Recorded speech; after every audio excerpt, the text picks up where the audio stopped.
I'm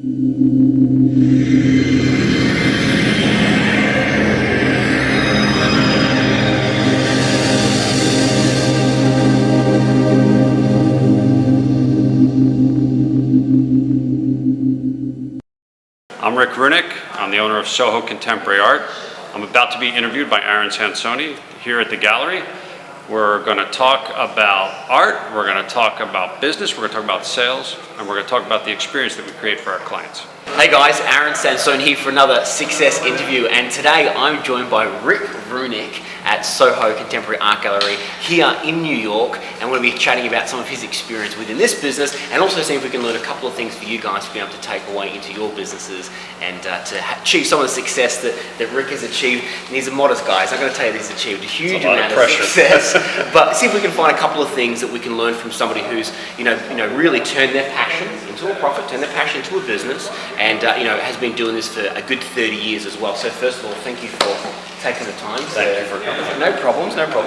So for your background, you've been involved in art for 30 years, right? And I think since 1983. Wow, 32 years. More than that, right? Yes. And so for you, why was it the thing to be involved in? When I got out of college, I didn't know where I was going to go, and the marketing agency I was working for was not working out. And an art gallery opened up in Philadelphia, and they were looking for salespeople. Mm-hmm. And I went in, and I was blown away. They had a great product. They were dealing with affluent clients, and I was thinking to myself, this is really cool. Right. But I didn't know if I could do it. Yeah. And over a period of a few months, I became very comfortable talking to people. I became very comfortable with the product, mm-hmm. and I fell in love with the business. Yeah. And eventually I became the director of that gallery, maybe within a year. Mm-hmm. Within 2 or 3 years, we started to expand and become a publicly traded company. We had 53 locations. I was in charge of 12 of them. Wow. And I loved it. I never looked back. Yeah. So throughout the 80s, it was the place to be. In the 90s, things slowed down. And in 1997, I opened up my first art gallery, which I sold in 2010. Took a few years off, worked on my golf game, my tennis game, and here I go again. Yeah. This gallery, Soho Contemporary Art, Great. is only a year and a half old. Great. And one of the things I actually really like about this industry and about this concept is from a perspective of selling and from a perspective of people out there that have different sorts of businesses. One of the things that is harder to sell and understand is value perception of something. And now, when you walk around an art gallery, you're looking at, paintings by different people. Some people are not famous to begin with. Like I know we've got Ringo Starr's exhibition here now, and he's obviously famous. So when he comes in, he's like, okay, right. And then you've got some people that aren't famous, right? They've got great art when they're selling through, obviously, the art that they've created. But the difference is this, and you'll know this from in the 80s when you became a sales executive. You're selling. You're selling the idea of the piece, you're selling the artist, you're selling the art itself. And sometimes you would say when someone first sees something, they're obviously seeing it, they're seeing the value of it, but if they love it, but then, obviously there's a price tag that comes into it as well, there is a process in selling something that is a higher end product, and that's what you're more involved in. I mean, good pieces of art aren't, they don't go cheap. So, for somebody out there that is maybe selling something that is of a value, not just a face value, that's not just a chair, it is the chair, it is, leather, Italian leather and handcrafted. What would you say to them, is a couple of things that, you've learned along your 32 years experience on selling something that's a little bit, higher end? Okay. First of all, you know this business very well. Secondly, you want to buy something you love. Yeah. That's the main thing. You want to be comfortable where you're buying it. When you walk into a gallery, it's intimidating. There are thousands of art galleries. There's millions of artists. Yeah. And you need to be very comfortable. You need to fall in love with something. You need to make sure it's authentic. You need to make sure that it's of the value that the person is telling you. Sure. And you need to have a connection. That's so your knowledge, because you've obviously got a huge knowledge you've amassed about art and artists. You've been doing it a while. Yeah. So, is that key as well, do you think, in selling something? Knowledge is very important. Going through that at the same process. Yes. What about helping an individual connect with that art piece at the same time? You know what I mean? Like, obviously everyone's an individual, they've got their own background, their own thoughts and values and process. People tend to walk in. Like what did I say when I walked in? Which piece did I gravitate straight away towards Muhammad? Right towards in your life from Muhammad. You know what I mean? Because for me, right. I've got something like that similar at That's home, right. and for me, I saw that, and I'm connected to that piece as well. So what about that process as well? So if you notice what we do here is we hang in sections. Each artist has their own section, Right. and there's a group of artists that we represent.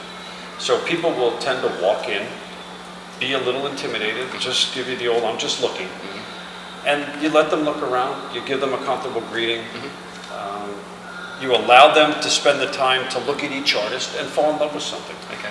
And when they see an artist, it's obvious. When they see something that they like, it's obvious. When they start asking questions about it, it's pretty obvious. And it's your job to help them. Yeah. You know, I mean, you want them to be able to buy what they love, to have it on their walls, to hopefully, you know, be something that they enjoy forever and pass on to their children. Yeah. And that's the whole idea. Yeah. Then, of course, there's the whole knowledge and there's the whole part about being the right price and who the artist is and everything else that goes into it. Because sometimes people see a piece that they like, they have the money for it, but they still don't see it. They want to go ahead with it. I mean, what do you do there? Is there, you know? It's a process. It takes time. You know, people have to see something that they like. Yeah. They want to know a little bit more about it. They want to know who the artist is. They want to know what the piece is. They want you to tell them about the piece. They want you to justify, you know. It's one thing to like something. It's another thing to actually buy it. Right. And it's easier. You know, I'm trying to look around. If I look at these Marilyn Monroe photographs, somebody might just fall in love with these photographs. But it's a question of, you know, why do I want to own it? Yeah. So maybe they have a place for it, maybe they don't. Maybe they just love the image. Maybe Yeah. they'll find a place for Yeah. it. You've got to find all that out. You've got to connect with them. You have to find out where they're from. You have to find out what they do for a living. Yeah. You have to ask them thousands of questions because I always believe you want to put yourself in their shoes. Right. That makes the whole process so much easier. Right.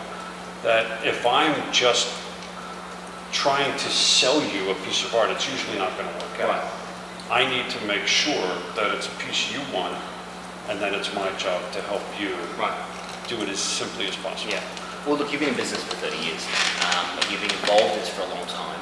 One of the things that is a staple in anybody having a long-term business is customers coming back, right, over and over again, and Most important part of my reinvesting, business. right? Yeah. So if that's important for you because Yes. you want those clients coming back, what do you think is maybe one or two things that you do or you can suggest for people if they want to keep those relationships long term? Because I mean, I can walk out, buy this piece, walk out. How do you keep that relationship up? Are there things that you do? How do you maintain that you're in their life in some way? Besides the big piece of being in their home or their office. I want to under-promise and over-deliver. I want to make sure that the piece of art that they're buying, you know, if they want it in their home next Wednesday for a party, I get it there next Monday or Tuesday. Okay, great. I want to make sure it arrives in perfect condition. I want to Yep. make sure they get all the documentation that they need, the insurance papers that they might need. I want to make sure that they're the first ones invited to our show. Great. I want to make sure they're the first ones to find out about great new pieces by the artists, whether it's an up-and-coming artist or a great new portfolio by a well-established artist. I want to establish a relationship that I will be the only place that they'll continue to buy from. And for 30 years, I've had those relationships. Ongoing again. So Absolutely. great principles, I think, so far. I mean, we've got the ability to be able to keep those relationships up and keep them, because there's a lot of competition. There's even more competition when you've been involved for 30 years. Right. I mean, you've got to see the competition's doubled, tripled, quadrupled over the year. Galleries opening up all over the place. So what would you say in terms of competition and differentiating your gallery? I mean, yes, we can say you've got different pieces and those kind of things, but just differentiation of the gallery. What would you say is something that you do to try and make you stand out with all the competitors out there? We do something special. So I'll give you a couple examples. We had a Keith Haring, Jean-Michel Basquiat event here at the gallery about 5-6 months ago. Don't know if you're familiar with those artists. They're very, very famous. They're in every major museum. They unfortunately both passed away at a young age. So not many people met them. Yeah. So the event that we did was a VIP event, and it only catered to our exclusive clientele who bought from us over the years. We had them all fly in. They came to the event, and what we did that was different, besides having an incredible gallery full of their inventory, which is rare and impossible to find, was we sat them all down and we put a big 50-inch screen TV up, and we showed never before seen interviews of each artist. There were only 7 or 8 minutes to keep their attention. Right. Okay. But they actually felt, you could see, just by looking at the crowd, you could see that they actually felt like they met this artist for the first time. They bought their art, they've seen their art, they've read their books, they've seen their pictures, but they never actually met them. So I can't have that artist in attendance event, but yet I had the artist in attendance. Well, that's creating an experience. That's creating an experience. And you're creating the experience. I mean, I interviewed recently Ted Gibson, who I don't know if you've heard of him, he's a big hairstylist, celebrity hairstylist here in New York, and also Clearly I've never heard and in Fort Lauderdale. And one of the things that we talked about, the difference between, his haircut's $1,200, right? Literally 2 blocks down, not even 1 block down. We drove past the place for $25, and I had a chat to him about this difference between a haircut for $25 and a haircut for $1,200. And he talked about the experience from when you walk into when you walk out, and I think that makes sense from what you've just said. For you, you're selling something that's higher value, you're selling something that people are want to pick up to connect with, but it's about an experience. Because when they came down, I'm sure you had the experience of being here, plus you had, showing them these interviews where the value of those artists can grow even. I'll give you another example of experience, but first I want to say this is clearly the $25 haircut. This is the $1,200 haircut. Exactly. Yeah. That's the difference you get, my hair folks. is perfect, yeah. Shower did mine. So, stress, whatever you want to call it. So I got to stop looking over at the fourth wall, right? So another experience, Ringo Starr, you mentioned him earlier. Yeah. We have clients, again, very affluent clients from all over the world who have everything. A lot of them are retired, a lot of them have experienced anything or can buy anything they want. But what separates us is how many times can you come and just hang out with Ringo Starr? Yeah. So what we did is we created an experience. He was at the Beacon Theater on Wednesday night, June 18th. We got tickets for our clients. They flew in from Germany, Texas, Australia, Right. New Jersey. They came in here, they went to the Beacon Theater, we saw Ringo Starr and his all-star band. It was an incredible show, we had a lot of fun. The next day they came down to the gallery. Perfect. At 7 o'clock, as a matter of fact, at 6:45, the all-star band came in, and they were outgoing. They were talking to our clients, they were hanging out with everybody. Then Ringo Starr came in. He came in, he was in a great mood. He was signing canvases, he was shaking hands, he was taking pictures with every single person in here. And a lot of people felt like that's something you just can't put a price on. And you're connected to that. That's a credibility for you. You're connected to that experience at the same time, which grows your value, which grows the values of your business, the values of your staff members and your team that are behind you as well, by this additional credibility of having a Ringo Starr who is a little bit famous. Just a little bit famous. 3 weeks later, I have a client who bought 2 canvases by Ringo Starr, came to the event, flew in from Chicago, brought his son, brought his daughter. And every day I get an email. Every day. Right. So fun. So cool. You're the best. Whatever it might be. This is one of the largest real estate developers in the world. Yeah. At least in the country. I don't know. Yeah. But I think that's an interesting That's an experience that I offered to him because that he couldn't buy. How much of your efforts would you say you put into attracting new people in versus these guys that have bought from you before? I put more of my time and effort into people who bought from me before. Okay. I find that taking care of my customers, it comes back over and over again. They continue to buy, they continue to bring their friends, they continue to refer, and they're my best source. Now, I have a nice location here on the Lower East Side of Manhattan. I get some people that walk in here every day that are new customers, new friends, but I always try to take good care of anybody who's done business with me. Fantastic. There's a lot of people out there that follow me, the things that we do, and tons of them have companies and businesses, but some of them are on that edge of they've got a passion for something like you had, and they haven't yet taken that leap of turning that passion into a profit. Maybe they're still working for somebody else, that they've not really gone, okay, I want to get out there and try and do this myself. What's just any piece of advice that you would give to them if they're passionate about something and they want to go and pursue those goals? Because there's risk in business. I was afraid, I was scared, it was the unknown. Right. I had always worked for others, it's easy just to collect a paycheck and sell your... And there's a lot involved. When I first opened my business, I had no idea what to expect, and I was surprised. But trust me, whoever's thinking about it, do it. Do it. Yeah. There's nothing better. I highly recommend that you do it. Make that for yourself. Yeah. Well, it's fantastic. Well, thank you so much for joining me today and giving me some great insights. So here you go, guys.